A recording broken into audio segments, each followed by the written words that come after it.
Salut, c'est Joseph de Speedycom. Bienvenue dans cette vidéo où je vais vous expliquer comment créer une barre flash info sur Shopify. Vous trouverez dans la description le lien de la version écrite qui vous permettra de récupérer les différents codes nécessaires à la réalisation de ce tutoriel. Je vous conseille avant toute intervention de faire une copie de votre thème. Je vous rappelle la procédure. On va dans Action, Dupliquer. Comme ça, en cas de souci, vous pouvez revenir à la version antérieure. On va commencer. On va se mettre sur le tuto. On va prendre tout le code qui est ici. Hop.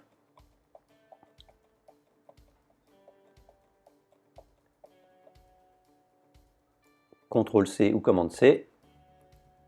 On va cliquer sur Action, modifier le code. On va ouvrir le dossier Snippet. On va cliquer sur Ajouter un nouveau snippet qu'on va appeler DG Flash Info, il me semble, Flash Info, comme ceci. On crée et on colle ce qu'on a copié. Et on clique sur Enregistrer. Maintenant, on va se rendre dans Layout, thème.liquide. Donc là, vous le mettez où vous voulez, mais je pense que vous allez vouloir le mettre au niveau du header, partout sur le site. Donc on va ici au niveau du body, on repère la balise, l'ouverture de la balise body, et on va se mettre juste là. Et on va faire un, hop, on va plutôt prendre le code ici. Et on clique sur Enregistrer. Donc moi j'ai pas mal de barres d'informations là-haut, donc à mon avis ça va un petit peu bugger, mais on va déjà voir ce que ça donne. Hop, on a bien notre barre qui est là, mais vous voyez, elle se fait... Ah non, là c'est bon, il y a le truc qui est juste en dessous, donc c'est OK. Et vous pouvez constater que le système est là et il fonctionne avec un slider hop, automatique, comme ceci. Alors on va revenir dans notre snippet et on va voir les options qui s'offrent à nous. Alors on a tout d'abord 5 zones, donc je vous ai mis 5 zones, ce qu'on appelle les flash infos ici, avec des SVG, donc des icônes qui sont là, les petites icônes là.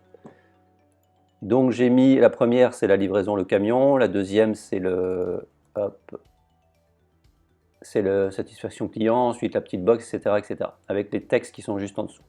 Donc si jamais vous voulez en supprimer un, vous supprimez juste cette zone-là.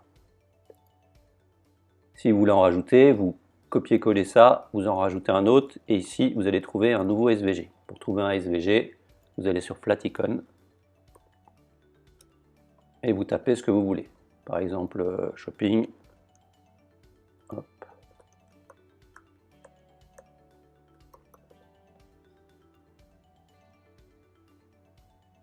Vous prenez par exemple ceci, vous cliquez sur les trois petits points et vous mettez Download SVG, Free Download.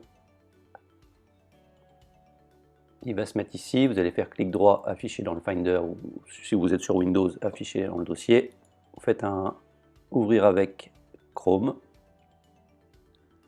Ici, vous faites clic droit, afficher le code source, et vous allez prendre le code qui est ici. CTRL A, CTRL C. Ensuite, on va sur Minified HTML, histoire de compresser un petit peu tout ça, parce que là, c'est un peu imbuvable. Hop, on clique sur Minify, et on prend le code qui est ici. Et vous allez le mettre hop, ici. Donc là, on met hop, ça.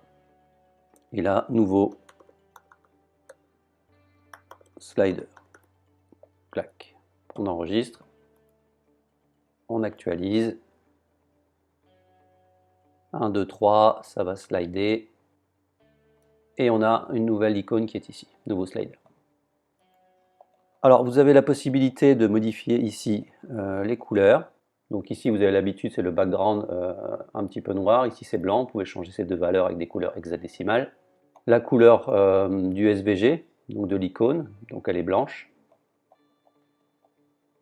Vous avez la taille ici des icônes. Bon, ça c'est pour une option plus tard. Et ici, vous allez pouvoir modifier la rapidité du slide, donc le speed, et la rapidité entre chaque slide, et ici c'est l'autoplay, la vitesse de l'autoplay. Ici, ça va être le nombre d'items sur desktop. Ici, le nombre d'items sur tablette et ici sur mobile. C'est-à-dire que si on se met ici sur mobile, on a bien un seul élément qui va slider à chaque fois. Voilà, j'espère que ce tuto vous a plu. N'oubliez pas de mettre un petit pouce bleu et de vous abonner à la chaîne. À bientôt.